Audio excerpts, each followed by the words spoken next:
En Conversaciones CTX vamos a hablar de las cuchas, si tienen o no la razón, de lo que está pasando en el Catatumbo, de la conmoción interior y de la amenaza para una subregión muy importante de Antioquia. Bienvenidos.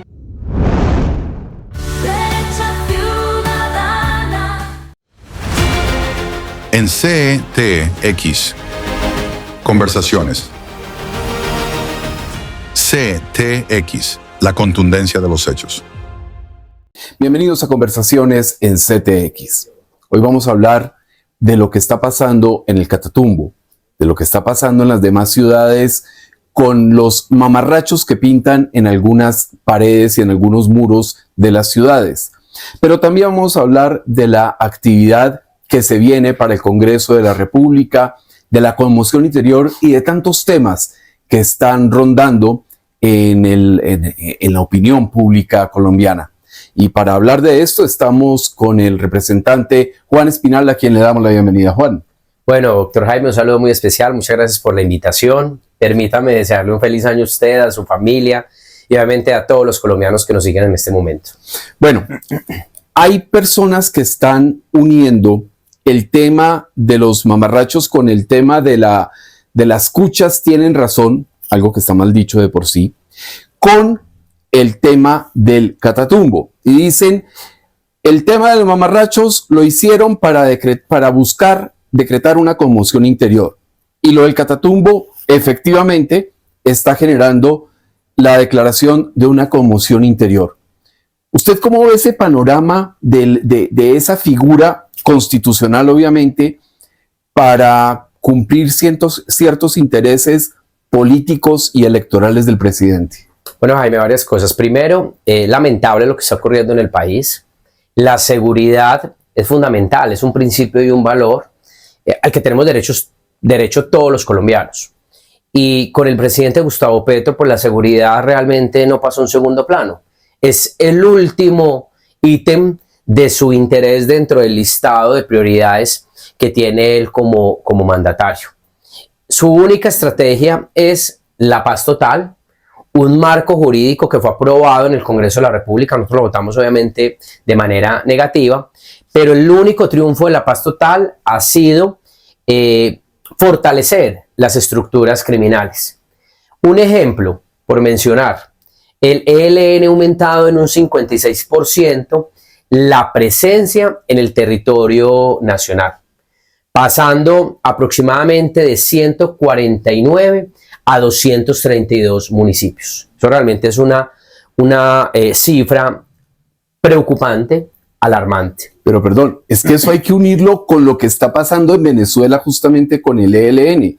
Control territorial en 2 estados, Zulia y Apure, y presencia de estructuras del ELN como estructuras paramilitares del chavismo en 8 de los 24 estados venezolanos. Así es, el ELN es una estructura narcoterrorista binacional. Ajá. Así es una estructura narcoterrorista binacional protegida por Nicolás Maduro, el dictador de Venezuela, y obviamente pues aliados del gobierno, desafortunadamente, que lidera Gustavo Petro. Lo segundo, la paz total ha generado entre manteles un diálogo con todas las estructuras criminales del país. Con el Clan del Golfo, esta semana la senadora Paola Holguín puso un trino preguntando qué hacía este señor Daniel Mendoza, alias Matarife, en la cárcel de Itagüí. ¿Qué estaba haciendo allá? ¿Acaso él es delegado o negociador del gobierno nacional? Yo quiero ver el decreto y quiero ver la delegación.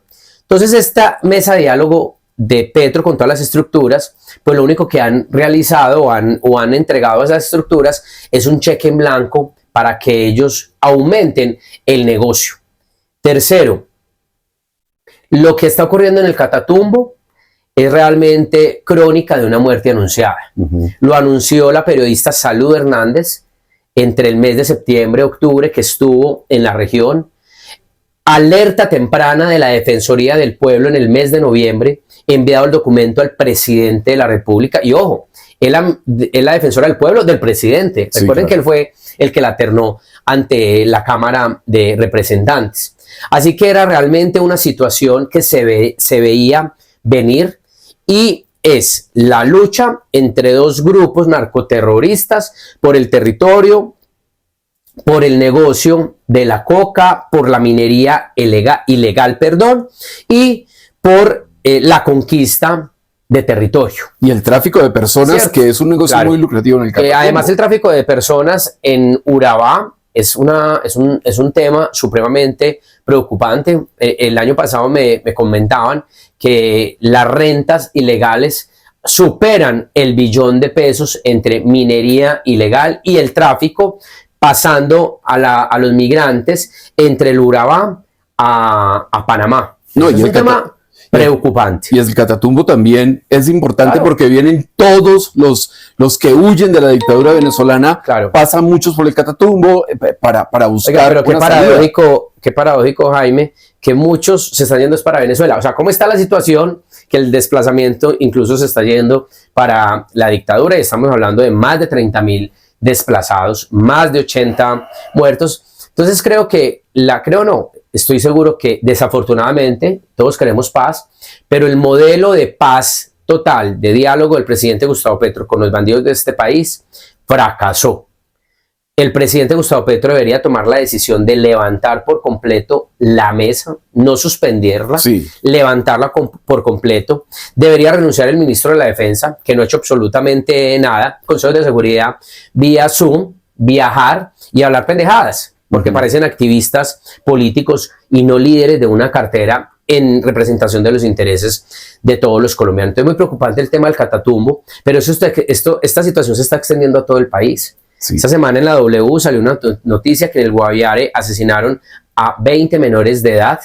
Lo que vimos esta semana en el suroeste antioqueño, en mi pueblo Jericó, un cruce de disparos, enfrentamiento entre bandidos del Clan del Golfo que tienen sometido al suroeste antioqueño.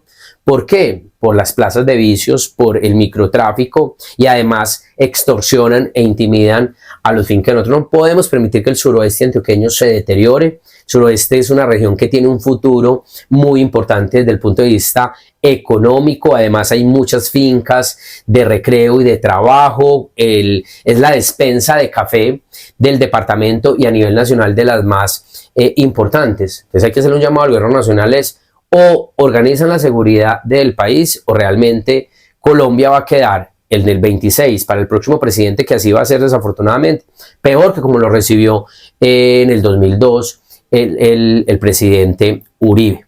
Frente a los grafitis en la ciudad, esto realmente tiene una intención política. Claro. Esto va acompañado de una narrativa, la petronarrativa, que está regresando. Entonces ya cambiaron el "nos están matando", que nadie lo volvió a mencionar, O los 6.402. 6.402, que se les está cayendo el relato por las cuchas tenían razón. Entonces, primero, los están matando lo abandonaron perfectamente, lo abandonaron. Era una estrategia de Petro para llegar a la presidencia. Era un eslogan de dentro campaña. de la narrativa, ¿cierto? Luego, el 6.402. ¿Dónde están los 6.402 y números de identificación y los cuerpos? Además, porque ese es un tal aproximado de ese señor el cura que hizo el informe de la JEP, que es un tal aproximado. Entonces se les está cayendo realmente el relato y la narrativa, pero ellos tienen que buscar una narrativa y la trataron de encontrar con las cuchas tienen razón, pero le está cayendo. ¿Por qué?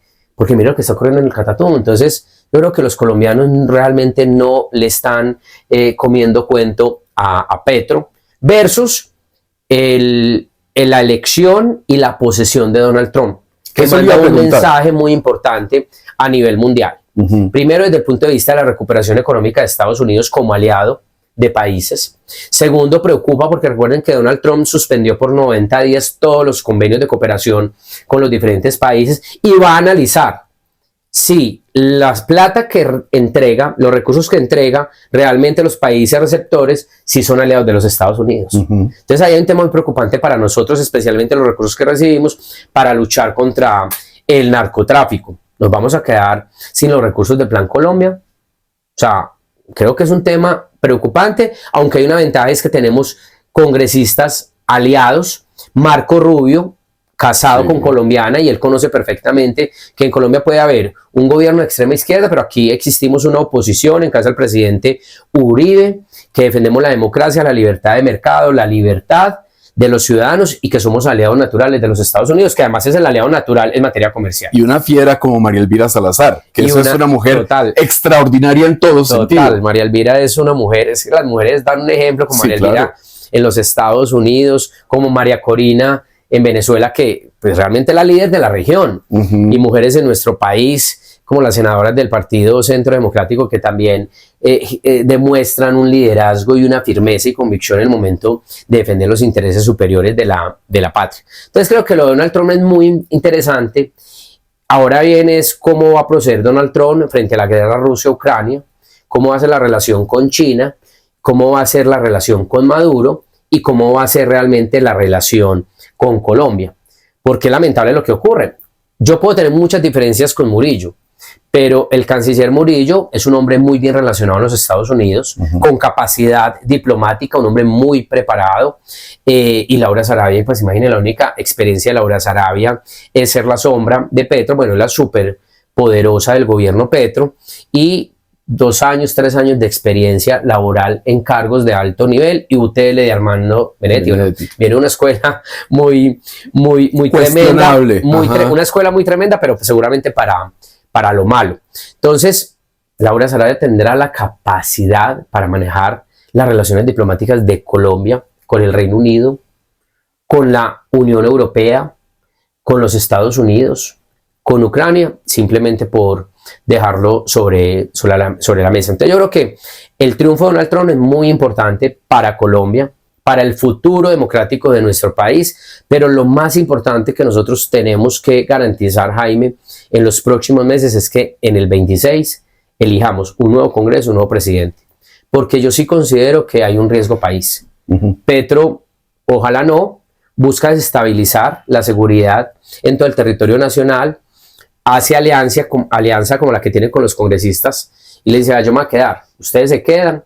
Después de junio va a tener mayorías en la Corte Constitucional y por eso hay que enviarle un mensaje a los magistrados de la Corte Constitucional para que defiendan el orden democrático y la constitución política, porque Petro no se puede quedar en el gobierno. Vamos a un corte comercial y en segundo regresamos a Conversaciones CTX. ¿Necesita un cuaderno y un bolígrafo de última hora? ¿Se le olvidó el regalo? ¿Se acordó de las fotocopias o de las impresiones y ya es tarde? ¿Está sin el seguro obligatorio para su vehículo? Papelería Creativa A&A es su centro de soluciones. Aquí encontrará los útiles y los regalos que necesita, todo con la mayor calidad y el mejor servicio. Papelería Creativa A&A es su centro de soluciones. Derecha ciudadana, por ti, por Colombia, por nuestra libertad. Derecha ciudadana, siempre en defensa de la democracia, de las instituciones y la verdadera paz. No buscas fama, subir de la verdadera paz. Y seguimos en Conversaciones CTX con el representante a la Cámara, Juan Espinal. ¿Qué viene para el Congreso de la República, específicamente para la Cámara de Representantes en este 2025, que es un año preelectoral, donde ya las fuerzas no van a estar tan dispuestas a ceder a Petro en todos sus caprichos, sino que cada quien va a tratar de cuidar su parcela electoral de cara a las elecciones del próximo año? Bueno, lo primero es desde el Congreso de la República proteger la democracia y la libertad de todos los colombianos. Segundo, hay una agenda del gobierno nacional muy perjudicial para el futuro económico. Entonces tenemos la jurisdicción agraria, tenemos la reforma laboral, la reforma a la salud. Ojalá la Corte Constitucional tumbe y declare inexequible la reforma pensional, pues que ya es ley de la República. Tenemos la creación de la empresa estatal Ecominerales, que también es un riesgo. La reforma a la justicia y posiblemente Petro puede presentar nuevamente una reforma tributaria. Entonces creo que hay proyectos en el Congreso de la República, iniciativa del gobierno, que son riesgosos, que generan preocupación, pero yo creo también que si les queda algo de sensatez a los representantes, a la Cámara y a los senadores, especialmente a los representantes, porque son más afines al gobierno que los senadores, pero a todos, creo que Petro va a tener Congreso hasta mitad de año. Porque finalmente ya todos empiezan a calcular. Claro. O sea, Petro le quedan 18 meses en el poder, gracias a Dios. Y en un año, en 13 meses, los colombianos van a estar eligiendo su nuevo Congreso.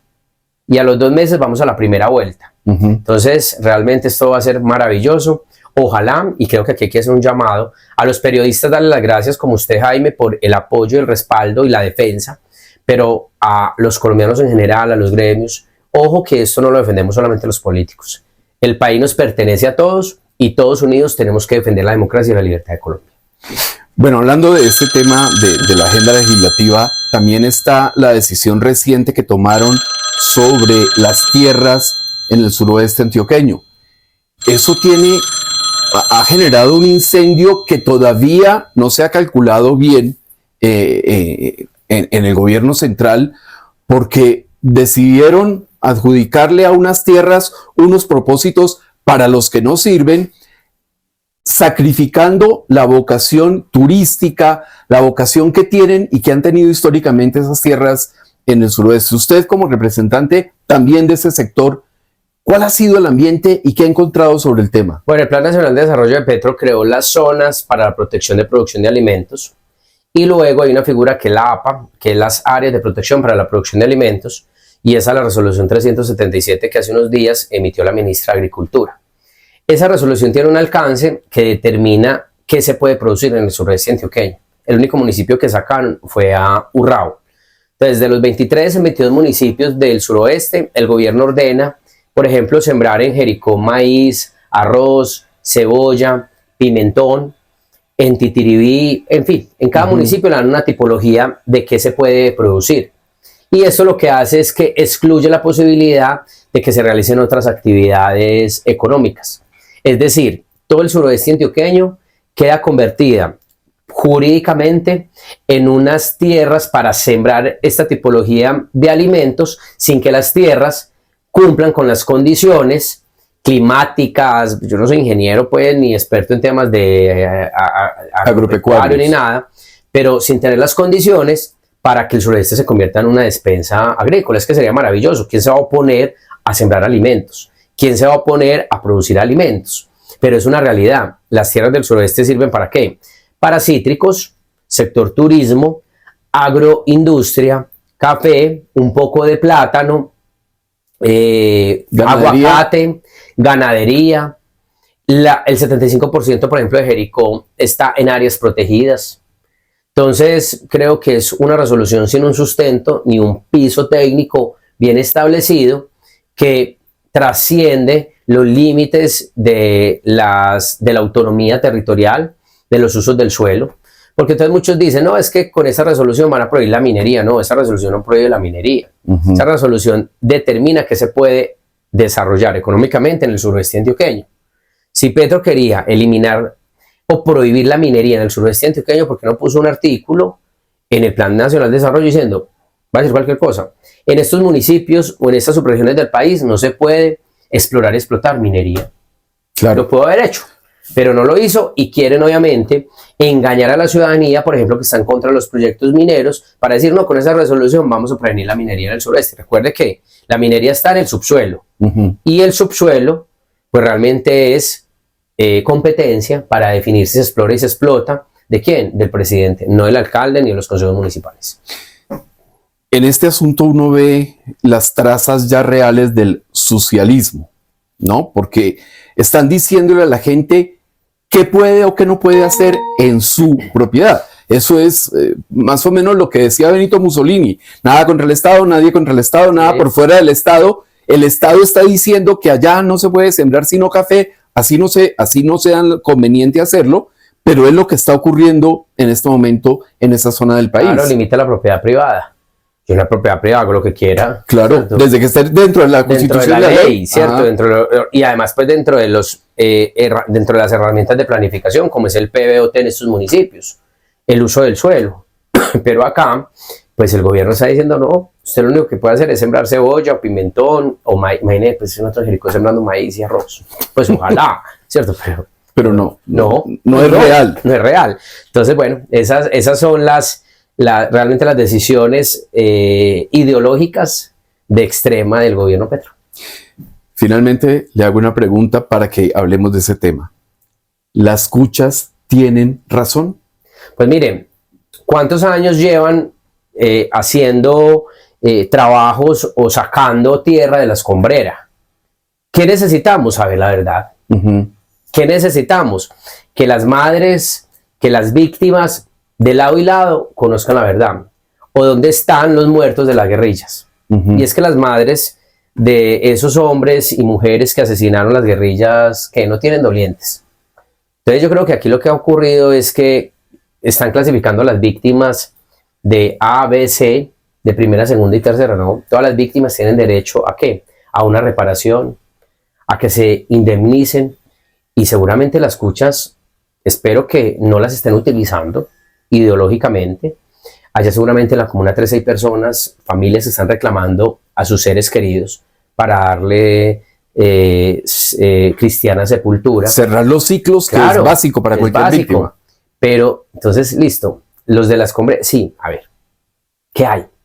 ¿Cierto? Entonces no pueden llegar a condenar, no pueden llegar a instrumentalizar, no pueden llegar a pintar murales con la cara del presidente Uribe cuando realmente no hay una prueba técnica, un dictamen forense que determine que hay cuerpos y que esos cuerpos son víctimas de la Operación Orión y que además eran civiles que quedaron en el cruce entre bandidos. Es que ya lo que habían era puros bandidos. Claro.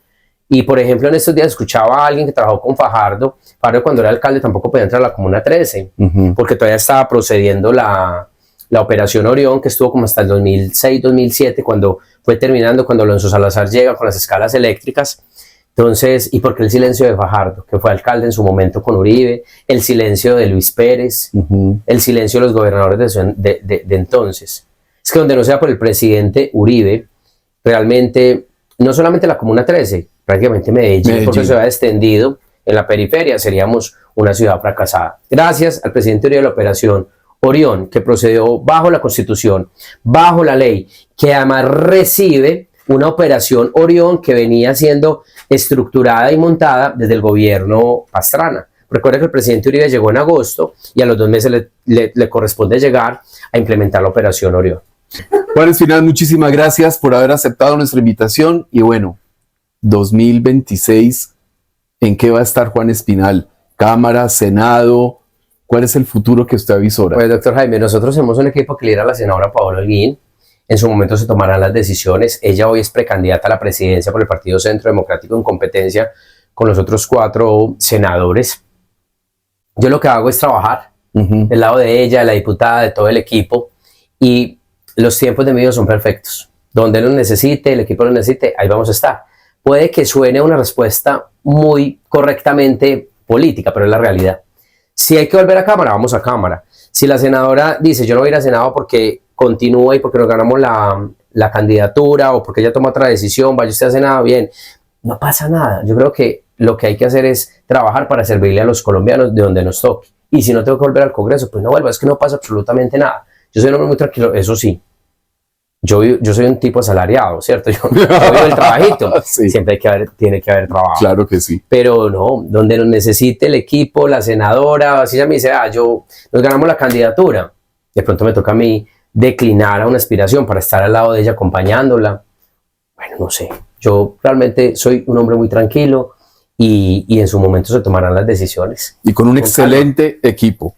A ustedes muchísimas gracias por haber aceptado nuestra invitación. Nos encontramos en otra oportunidad en Conversaciones CTX. Hasta pronto.